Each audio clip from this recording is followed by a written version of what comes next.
is the first ever, a first try at Holy Humor Sunday. Next year, I'm hoping that we'll have streamers and butterflies and all kinds of things. But for now, we have us. We have us, and we have these wonderful jokes that you all have brought. I think when God sent us out from the garden, saying, "Okay, folks, you've had it really good. You gotta go earn your living now. You gotta go figure out what it means to be an adult," and sent us out from the garden. I think one of the gifts that he gave us was humor and laughter, right, to make it through. Because life is tough outside the garden. It's just hard. But humor will really get you through. Does anyone watch The Daily Show with Trevor Noah? Okay, Trevor Noah is great. He is the replacement for Jon Stewart. And I was very sad when Jon Stewart left. I was like, nobody can replace Jon Stewart. But Trevor Noah came. They hired him because he's from South Africa. And so he brings a very different perspective to the news of our day. This is Comedy Central, so, it's the news of our day. Anyway, he was being interviewed, and his life was really tough. He's very young. I think he's under 30. Very young, but he was raised in South Africa. His mother was black, his father was white. Now, that's not such a big deal in our country, but in South Africa it was illegal. They could not, so his mother and father could not live together, nor could it really be known that he was in fact the father. So they would visit. She would pretend to be the housekeeper, bring the children, and so he did have a relationship with his father. But his mother spent a great deal of time in jail, arrested for this reason, that she had children with this white man. So the question was, how are you so funny? How do you laugh so much? And he said, it's common. That's how we do things in Africa. We laugh. The harder it gets, the more we laugh, the more we find the funny in what's happening. Now, I think that's profound. And I think it's profound coming not from the lips of somebody who's actually had it pretty easy, but from the lips of someone who's had it tough and who never ever dreamed that he would now be, on this major show in the U.S. We laugh. When it gets hard, we laugh. And to my mind, and I'm standing on good stand here because St. John of Chrysostom, at least in the 400s, said the same thing. The resurrection is God's massive laugh at our attempts, to destroy God's creation, to be mean and vengeful and violent, and try to have things always our way. We want to grab the reins and have it our way. And God finally sends us the resurrection to say, you think that life is going to be this way, the way that you've arranged it, carefully arranged it, so that you're always on top. Which means, if you're always on top, it means that somebody is always on the bottom. Right? And it's not pretty for the people on the bottom. So I'm just flipping it, guys. I'm flipping it. The first shall be last, and the last shall be first.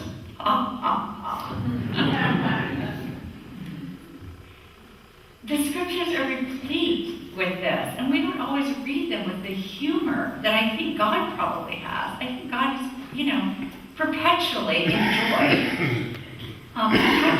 enjoy, because it's His reality. It's His world.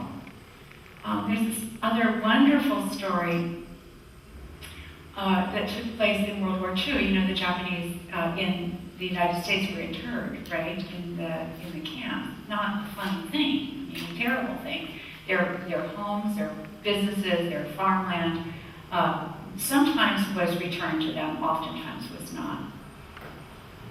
The story, a friend of mine knew the person who this happened to. He was a very young child when his whole family was sent off to the internment camp. And every Sunday, his mother would dress them in their Sunday best and march them out to the perimeter of the camp, which had barbed wire. along the top of the fence, and guard towers with people, with guns pointing down at them. And she would stand there with her children in their Sunday best, and she would sing, "This is my Father's world." Now, I cannot think of all the words to that, but if somebody could get out the hymnal and look up "This is my Father's world," we'll read those words. But this is my Father's world. And she would stand there and sing it with them because she knew resurrection. She knew that this might be happening right now, but ultimately, really, it's my Father's world. It doesn't belong to the barbed wires and the pointed gun. Isn't that a great message? Isn't that a great message? There's another wonderful story, and then I'll stop and you can tell your story. It happened during the Civil War, and and I haven't seen the movie Lincoln. I really want to see it. Has anyone seen it? Yeah, apparently it's an incredible movie, and I really, really want to see that movie. But, okay, thank you. Here it is. Okay. So we'll close with this here. Sojourner Truth, who was a hero, bringing people out of slavery into the North at great danger to herself, and those that she was transporting, and Frederick Douglass were together. Now, Lincoln was, if freeing the slaves will keep the Union together, great. If it won't, then we're not going to do it. I mean, his real thing was not freeing the slaves; it was keeping the Union together. That was what he really wanted to do. It wasn't for sure that there would be freedom for slaves. That was not a given. And Frederick Douglass was very, very discouraged. Head in his hands, discouraged. It's all up. The game's up. It's not going to happen. And Sojourner Truth said, "Frederick, lift up your head. Lift it up. Do you believe in the resurrection or not? God's alive. God is alive. And this is going to happen. Eventually, freedom happens. God's alive. The resurrection happens. Ho, ho, ho, to slavery." Okay, that's what I got, folks. That's what I got. Let's read, this is my Father's world. It's on 651. Then we're going to play a game. It's in the hymnal.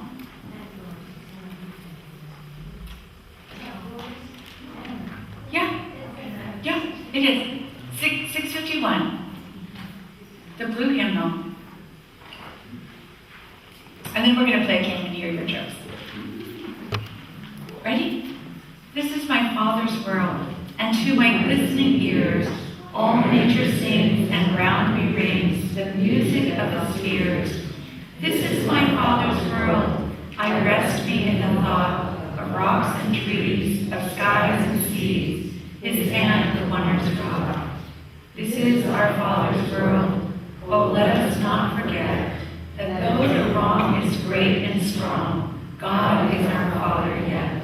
He trusts us with his world to keep it clean and fair. All earth and trees, all skies and seas, all creatures everywhere. Amen. Though the wrong is all so strong, God is our Father yet. Okay, anyone else have a joke? Have a holy humor?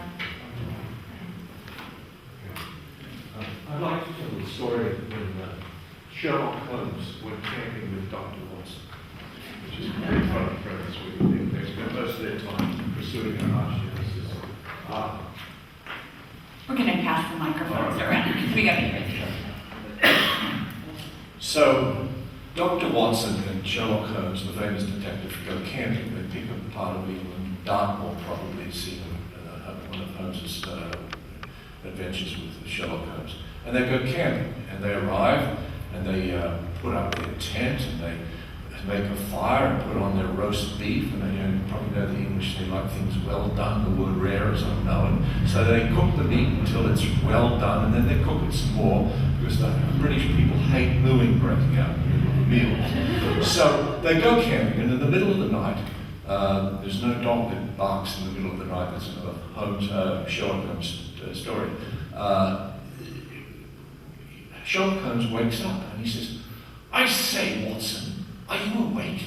And Watson says, "Oh, I wasn't, Holmes, but I should say I am now."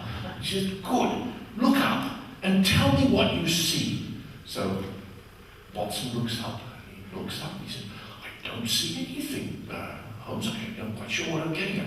Oh, I think maybe I see stars. Ah, I know what you're getting at. The infinite array of stars, the music of the spheres, forever and ever, going on and on and on. And that presupposes the existence of a supreme being, a God. And here we are, there could be other Holmes, and Sherlock Holmes up on one of those stars." And Sherlock Holmes says in his frustration, "No, Watson, you can't miss the point. Somebody's stolen the tent."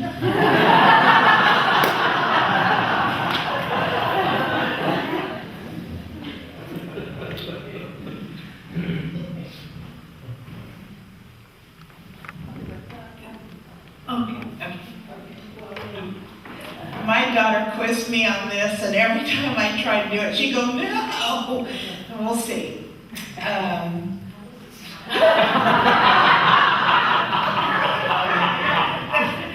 How much room do you need to plant fungus?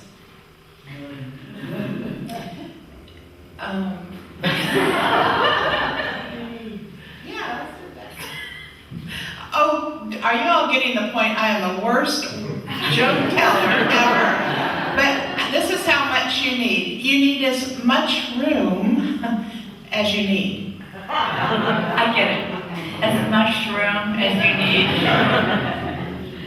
Very good, Connie. If my children were here, they would groan, because I always tell the same joke. Okay, so a man walks out onto his front porch, and there's a snail there. He says, he picks it up. He throws it as far as he can out into the garden. 2 years go by, and there's a knock on the door. The man opens it, and the snail's there, and he looks up and says, "What was that all about?"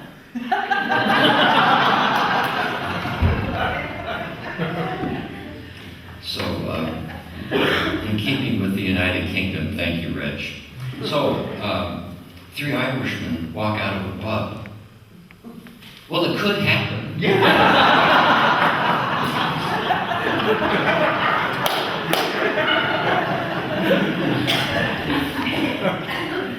Okay, Jesus was out preaching to the masses, and at the end of it, he said, "Go forth," and nobody moved. They were waiting for the first 3 to leave.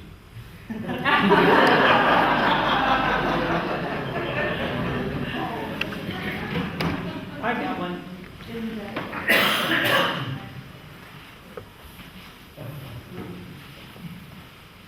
This requires community responsibility. Okay.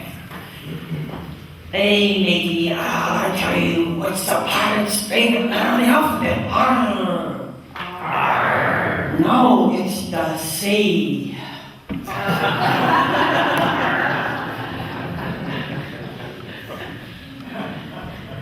This came from Ada Club, so Colin Powell apparently tells a story.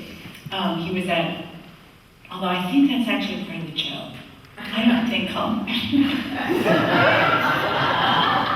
Okay, so he's at Fort Leavenworth giving a talk, and at Fort Leavenworth there's all these people buried with plaques. So we have Custer and on up, very famous people all buried there, and little boys with his dad asking about all of that, and the father said, well, they died in the service. They died in the service. And the little boy's eyes just get really big. He says, well, was it the 8 o'clock or the 10 o'clock?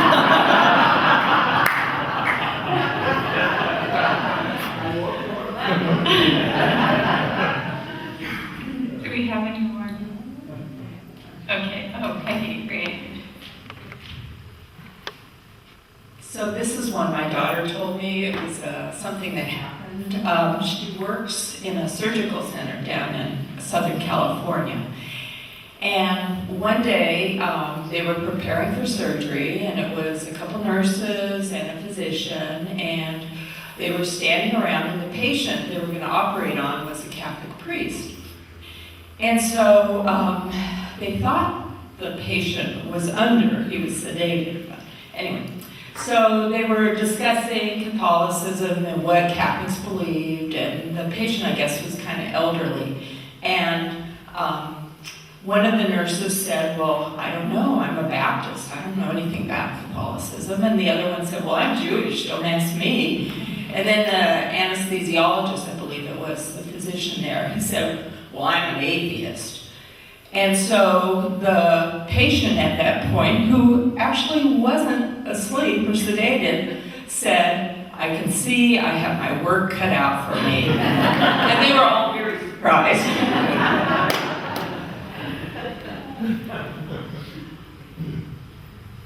Okay, or come to church and tell a joke. Amen.